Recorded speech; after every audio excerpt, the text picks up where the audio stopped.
I'm sure you'll agree that on top of your list of Vision 2022 goals was the national playing philosophy, and that would perhaps be the basis really to give direction of as to which direction of football needs to take in terms of how players should be developed and everything.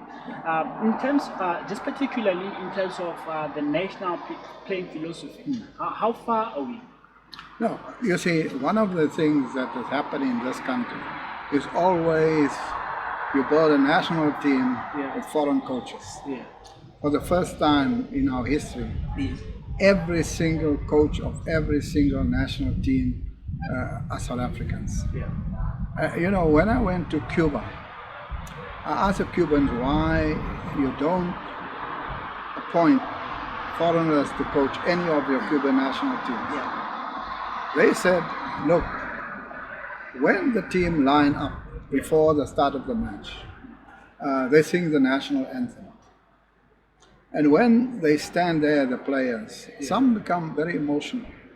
They have their hand on their heart and they sing. And when they look at the bench, the coach is talking, he's not singing, he's not paying attention. He says, so very often there's a disconnect between the patriotic, emotional commitment of the coach and the players see that. So very often you find that the players will die for a coach that is equally connected, patriotically connected to them. It's not always the case because some foreign coaches can be quite patriotic and committed. But I'm saying that is their story as to why. And we have done two things. Every team has a South African coach, including bringing some of the players like Herman and Kolele. We have players who've been there, like Zwane, Arthur Zwane, like Herman and Kolele.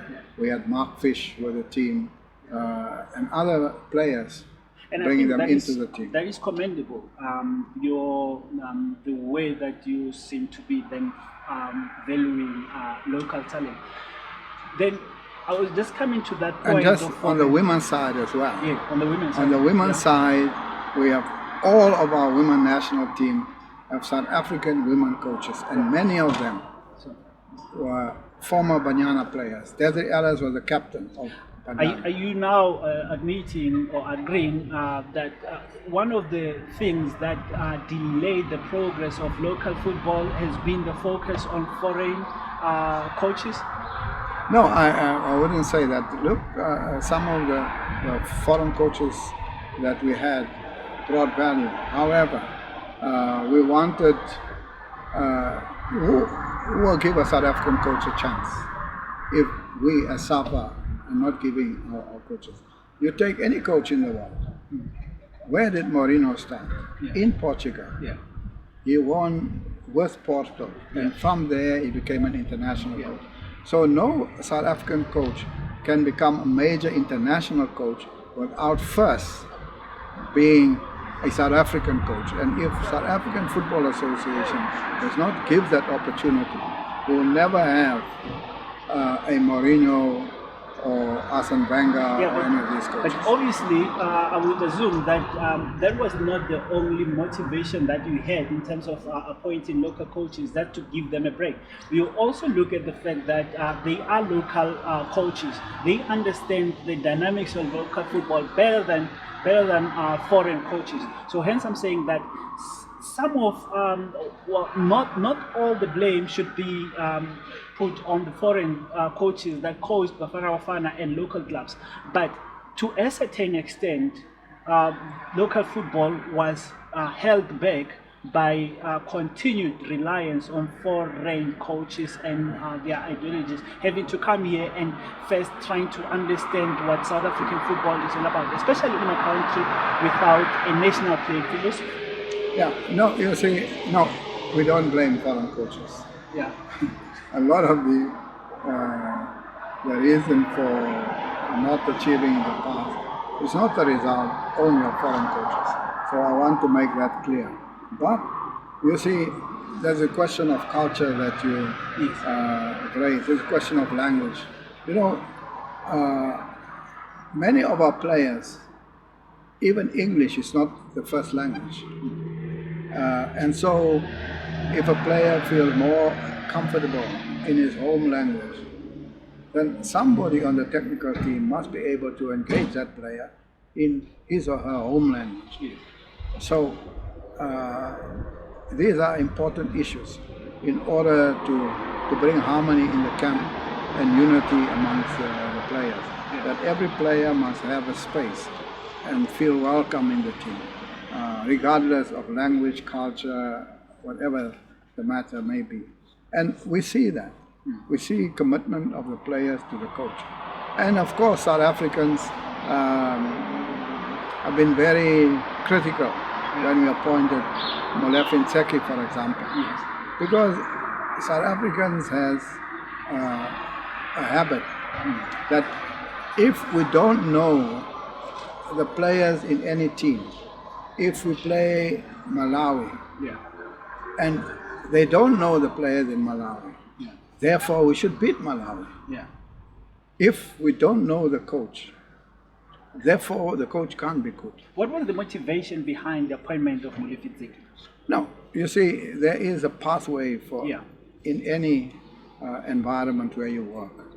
Molefe Ntseki took the under-17 to the World Cup. With Sanong, took the under-20 to the World Cup. Working with David Notwane, they took the under-23 to the Olympics. He was an assistant coach of Baxter in the African Cup of Nations in Egypt. What is the next step for him? It's either, we say, that this man has delivered. He has graduated with those players. Many of the players who went with him in the under-17 World Cup are now on the verge of Bafana inclusion. So there is a pathway of both the progression of the players, but also of the technical people. And so we said, but he has done well.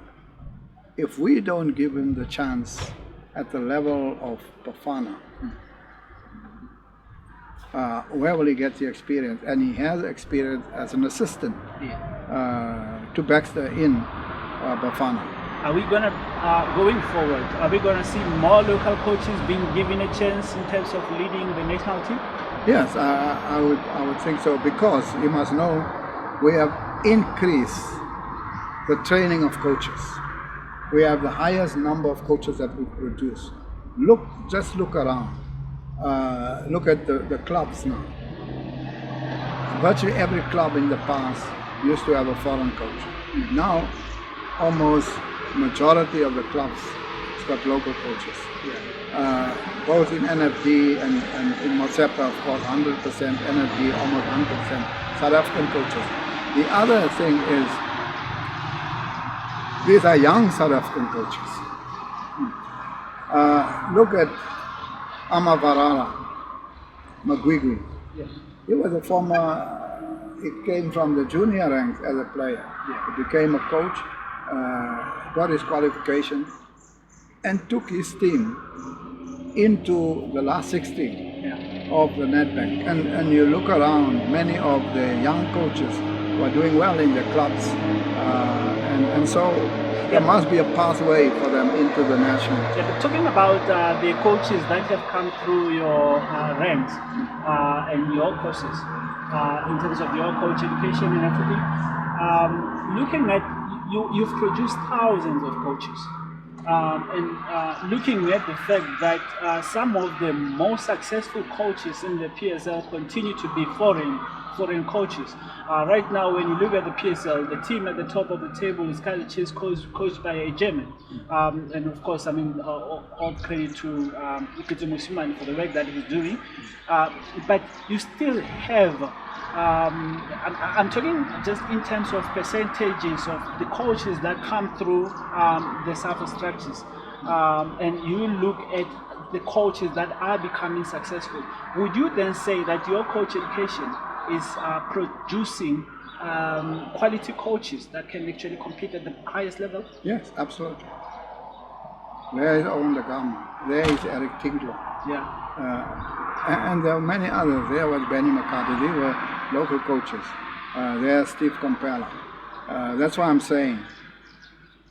And they are equal to foreign coaches in our country. But they are just coaches that are there. Other than Peter Musimane, those are coaches that are just there. They are not your cup-winning coaches. They are not going into Let us wait. The cups are not all gone yet.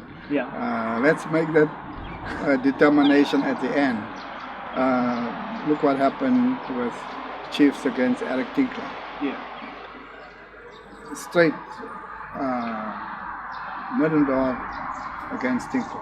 Yeah. And go to see the results. Yeah. Where local coach, foreign coach. Yeah. There's hardly a gap there. I'm raising this matter is that your coach, the syllabus has come under fire a lot of the times. We've had numerous coaches actually criticizing it as just a copy and paste of foreign coaching methodologies. No. It's absolute nonsense. Because, firstly, you cannot run a course in South Africa that is not recognized by CAF. You must know there are two authorities in world football. Yeah. It's FIFA and CAF. Yeah. And FIFA works with the confederation. And if you have something that is not compliant with the requirements of CAF, they are not going to recognize those coaches. Look at our coaches and how they are regarded at the level of CAF, where there's CAF competitions and they are asked to be assessors evaluating the matches, international matches. So, but yet to win credible, tangible cups and really cement themselves as some of the top coaches in Africa or the world. And yes, other than Peter Musimane. No, you see, Africa, the criteria cannot be just winning of trophies, because it's not just the person. Yeah. It's the support structure, the investment that whoever is a club owner makes in that club. Same as Kaizer Chiefs or Mamelodi Sundowns. Why is it in world football? We know now the league in Spain is going to be won either by Real Madrid or Barcelona. Yeah. Why? They have the most money. They have the best players.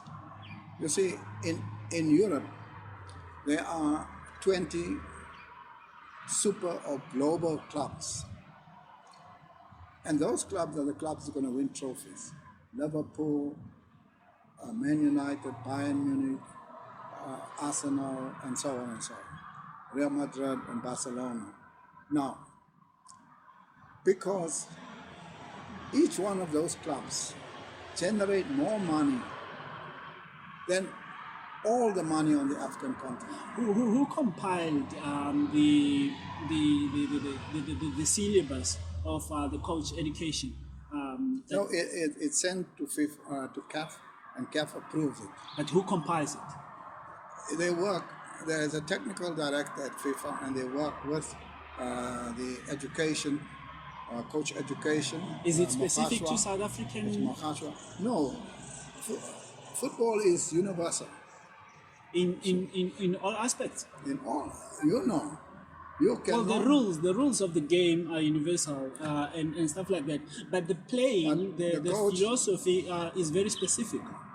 But there are general things, minimum requirements that you must have. Because that coach, especially our national team coaches, they are not playing against any other coach in South Africa. They play the coach against Egypt, against Morocco, and all the other coaches, and then even against England, and Spain, and so on. And so you can't have a coach education Yeah. That is just for South Africa, as an island. Yeah. When you go and meet them, you'll get hammered. They say, no, SAFA did not include this, SAFA did not include that. So Do the you starting believe that point is the way to go? That football should be seen as universal, that there is no... it's not be seen as, it is a universal sport. Should it be universal? It's a global sport, whether I like it or not. It is global. Even the philosophy of playing football should be universal. The philosophy is not. That's why the style of play, how you play, is different. Each club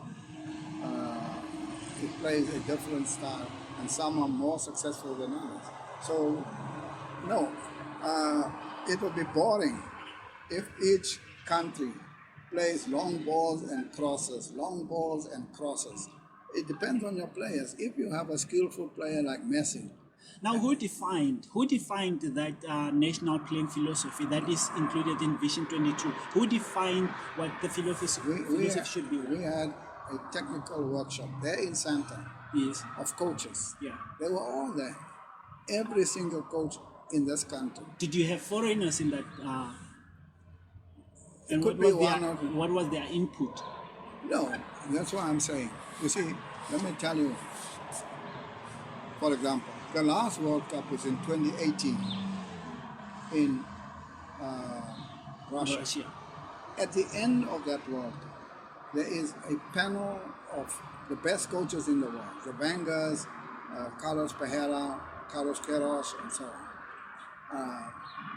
And they would make an analysis of each and every style of play and the key characteristics of each team that played in the World Cup. Yeah.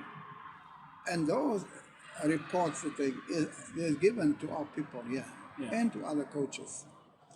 And then say, but these are a different trend that has emerged, arising out of the World Cup. And this is where international football is going. So that you come to your country and you adjust, because you have to beat those countries.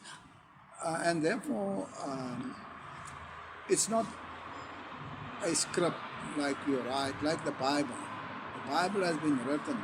Nobody can change a word in the Bible. Football is dynamic, and therefore there's input and there's adjustment, and the coaches must interpret and make I like the fact that you're raising the Russian World Cup. Yeah. If you look at the World Cup, when we got to the quarterfinals, and this goes back to the point of football is universal. When we got to the quarterfinals, it was all European teams, and that is because perhaps football is not being universal. Football, and I'm talking about the philosophy specifically, football is now becoming European, that you cannot now beat Europe at their own game. That is why you will have the former big dominating teams like the Brazil getting knocked out, because everyone is not becoming universal, but they're becoming European. Who is the most successful club in Europe at the moment? Liverpool. Right? Who is making Liverpool the most successful team in the world of football? Africans. I was there in the Club World Cup. Yeah. If they did not have a Sadio Mane and a Mo Salah, they would have lost to Flamengo in Brazil. True. Those two guys gave them that trophy in the Club World Cup and made them the champions of the world. So that's why I'm saying you must not understand that Europe, look at France. Yes. You see who was in the team? Yeah. Now tell me, they are the world champions. Who was in that team? 1998 France. Yeah, a lot of Africans were in that team. Who won the France 98 World Cup and the France 2018 World Cup? And who scored the goals? So Mbappe. Where does Mbappe come from? And isn't it then ironic that when you look at Africa itself, it is at the bottom of the barrel? We only have Senegal at number 20 on the FIFA World Ranking. This is now you come to the crux of the matter. Yeah. It's about the economy of world football. The Champions League on the African continent is $2 million US. The Champions League in Europe is $20 billion. Why? It is because not just in football, in the economy and the economy is also global. But what is Africa's role in that economy? We must take our gold and give it to Europe, and then they polish it, and then we buy the gold rings and the gold chains manufactured there. So, as we may have to do in economy, to add value in our own country, we must add value to our own leagues through greater efficiency, better stadium infrastructure, better organization, and the biggest revenue comes from the new media platforms and broadcasting. And where is the Pan-African broadcaster that you can go every Saturday and see African football? Where is that broadcaster? In your own country, when you switch on the TV, you only have one channel that covers South African football.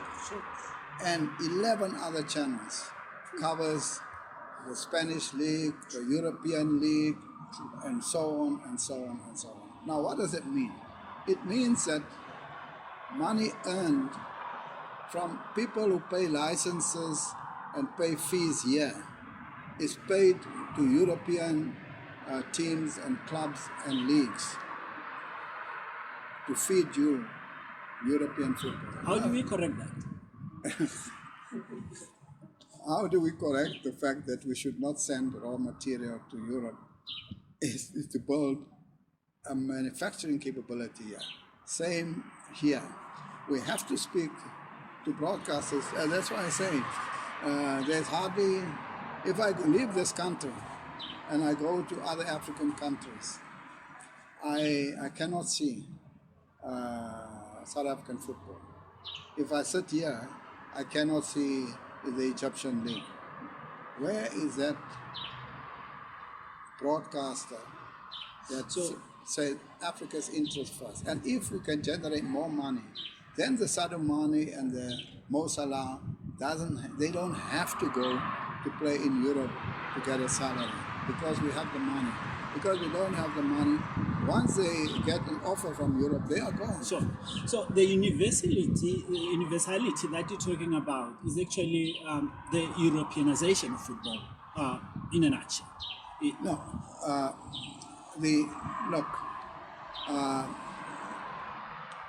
From the economic standpoint, this has been a big problem. You know, when we made a bid for the World Cup 2010, and I spent 10 years going around the world, the basic argument against South Africa was that if FIFA is stupid enough to bring a World Cup to Africa, we will suffer huge losses from which Africa will never recover.